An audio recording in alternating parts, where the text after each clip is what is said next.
সজনে পাতার উপকারিতা সম্পর্কে আমরা সকলেই কম বেশি জানি। এই পাতার এতটাই পুষ্টিগুণ রয়েছে যে এটা মহা ঔষধ হিসেবে কাজ করে, বিভিন্ন রোগের প্রতিষেধক হিসেবেও কাজ করে। আর সিজন পরিবর্তনের বিভিন্ন সময়ে সজনে পাতা বা ডাঁটা খেলে চর্মরোগ সহ বিভিন্ন অসুখ থেকেও সহজে মুক্তি পাওয়া যায়। আজ তৈরি করছি সজনে পাতা দিয়ে খুবই মচমচে পাকৌড়া বা বড়া। আর এটি তৈরির জন্য শুরুতেই গাছ থেকে কিছু পাতা তুলে নিয়েছি ডাঁটা সহ। পাতার নিচের দিকের অংশটা খুব ভালো করে খেয়াল করে বেছে নিতে হবে। আর ডাঁটা থেকে এরকম পাতাগুলো আলাদা করে নিচ্ছি, যেহেতু দুই রকমের বড়া তৈরি করব। কিছুটা পাতা এরকম ডাঁটা থেকে সম্পূর্ণ আলাদা করে নিচ্ছি ঝুরঝুরু করে, আবার কিছুটা পাতা এরকম ছোটো ছোটো ডাঁটা সহ নিয়ে নিচ্ছি একটু লম্বা লম্বা করে ভেজে নেওয়ার জন্য। বর্ষাকালে প্রতিটা সজনে গাছেই এরকম পাতায় ভরে যায়। আর এরকম কচি কচি পাতা দিয়ে ভাজি, ভর্তা, মাছের ঝোল সহ বিভিন্ন নিরামিষ চচ্চড়ি খেতেও খুবই ভালো লাগে। এই সজনে পাতার এতটাই পুষ্টিগুণ যে বলে শেষ করা যাবে না। যেভাবেই রান্না করে খাই না কেন, এটা পরিবারের সবার জন্য স্বাস্থ্যের দিক দিয়ে খুবই উপকারী। ডাঁটাগুলো এরকম একটু লম্বা করে কিছুটা নিয়েছি, আর কিছুটা জর্জরে করে নিলাম। পাতাগুলো ভালো করে ধুয়ে আনার পর এবার এতে বিভিন্ন উপকরণ দিয়ে দিচ্ছি। যেহেতু দুই রকমের বড়া তৈরি করব, তাই আলাদা আলাদাভাবে ব্যাটারটা গুলে নিচ্ছি। প্রথমে ডাল বাটা দিয়ে দিলাম, সেই সাথে পরিমাণ মতো লবণ, হলুদ, সামান্য চিনি।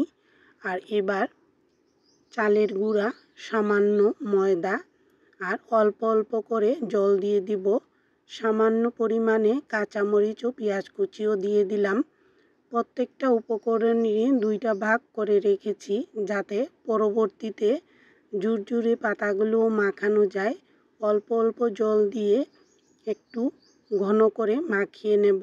সজনে পাতার চপ কিন্তু দারুণ লাগে, বিকেলের নাস্তা হিসেবেও এটা পরিবেশন করা যায়, আবার ডালের সাথে খেতে খুবই চমৎকার লাগে।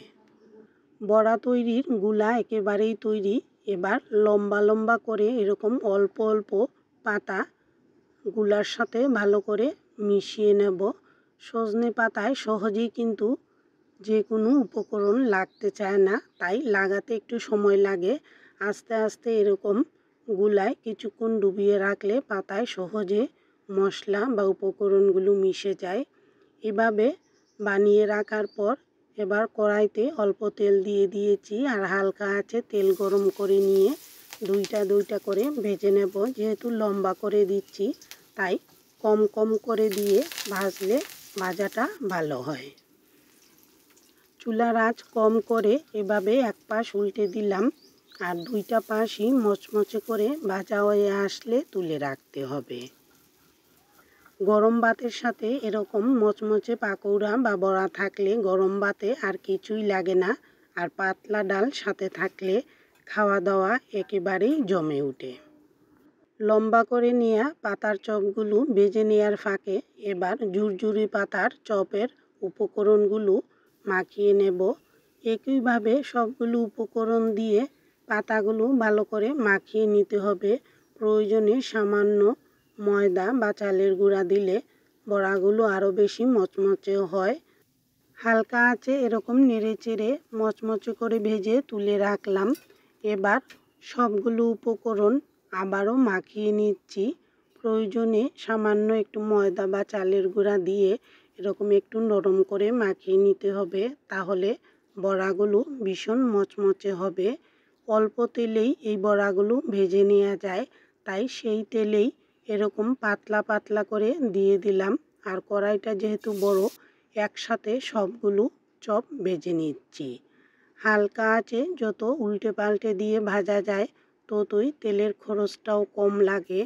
আর এই রান্নাটা একেবারে কম তেলেই তৈরি করে নিতে পারেন। খুবই হেলদি একটি নাস্তা, আবার ডালের সাথেও খেতে দারুণ লাগে।